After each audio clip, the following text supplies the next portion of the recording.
ரொம்ப சாஃப்டா நல்ல சூப்பர் டேஸ்டான ஆலு பராத்தா தான் எப்படி பண்ணுறதுன்னு இன்னைக்கு பார்க்க போகிறோம். இது ரொம்பவே ஈஸி ஆலு பராத்தா செய்கிறது.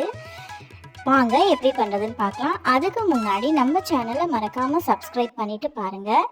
இப்போ நான் ஒரு 4 உருளைக்கிழங்கு எடுத்து நான் வேக வச்சுருக்கிறேன். அதுக்கப்புறமா கோதுமை மாவு 1 கப்பு, அதில் கொஞ்சமாக தேவையான அளவு உப்பு போட்டுக்கோங்க. அதுக்கப்புறமா ஒரு 4லேருந்து 5 டீஸ்பூன் வரைக்கும் எண்ணெய், நார்மல் குக்கிங் ஆயில், நம்ம சமைக்கிற எண்ணெய் தான், அதில் விட்டுட்டு கொஞ்சம் மாவை நல்லா கலந்து விட்டுக்கோங்க. இந்த மாதிரி கலந்தீங்க ஃபஸ்ட்டே நம்ம கை சூடு இருக்கு இல்லையா, கை சூடுலேயே நல்லா அந்த மாவு கலக்கணும். இப்படி பிடிச்சிங்கன்னா கொழுக்கட்டை மாதிரி வரணும், உதுத்து விட்டோன்னா உதிர்ந்துடணும். ஸோ இதுதான் நல்லா சாஃப்டாக வர்றதுக்கான முதல் டிப்ஸ். ஸோ இதுக்கப்புறமா பார்த்தீங்கன்னா கொஞ்சம் கொஞ்சமாக நம்ம தண்ணி ஆட் பண்ணி சப்பாத்தி மாவு நல்லா சாஃப்டாக பிசைஞ்சு வைக்கணும்.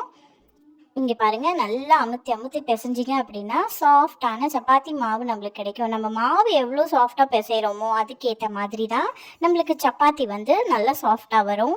இப்போ பாருங்கள், நம்மளுக்கு ரொம்ப அழுத்தம் கொடுக்க முடியலன்னா அடித்து பிசைங்க, நல்லா சாஃப்டாக வந்துடும். பாருங்கள் எவ்வளோ சாஃப்டாக இருக்குன்னு.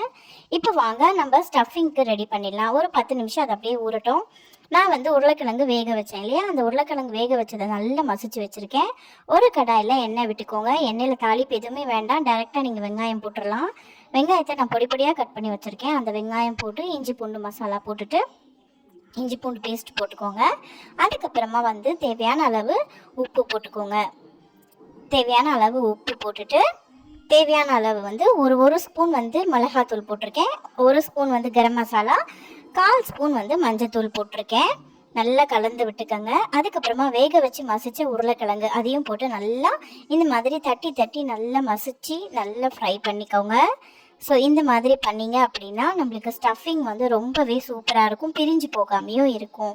இந்த மாதிரி நசுக்கி நசுக்கி நல்லா இந்த மாதிரி பண்ணி வச்சுக்கோங்க. அதுக்கப்புறமா நம்ம சப்பாத்தி திரட்டிடலாம். கொஞ்சமாக ஒரு பாதி அளவுக்கு மட்டும் நீங்கள் சப்பாத்தி திரட்டிட்டு இதுக்கு மேலே அந்த ஸ்டஃபிங் வச்சுக்கோங்க. இங்கே பாருங்கள், நான் உங்களுக்கு செஞ்சு காமிக்கிறேன். நல்ல பால் மாதிரி ரவுண்ட் ஷேப்புக்கு மாற்றிட்டு இதை நீங்கள் மாவு தொட்டு இப்போ மாவு தொட்டு திரட்டி எடுத்துக்கோங்க. இப்போ பார்த்தீங்கன்னா இங்கே பாருங்கள், வெளியிலேயே வராத ஸ்டஃபிங்கு. அப்படி தெரிஞ்சாலும் ஒன்றும் பிரச்சனை இல்லை, நல்லாயிருக்கும் சாப்பிட்றதுக்கு. இந்த மாதிரி திரட்டி எடுத்துட்டு இதுக்கு இடையில் நான் பேனை சூடு பண்ணி வச்சுருக்கிறேன். இப்போ பாருங்கள், சூடான பேன் இருக்கு இல்லையா, அதில் போட்டு நல்லா திருப்பி திருப்பி எடுத்தீங்க அப்படின்னா சுவையான ஆலு பராத்தா ரெடி ஆயிரும்.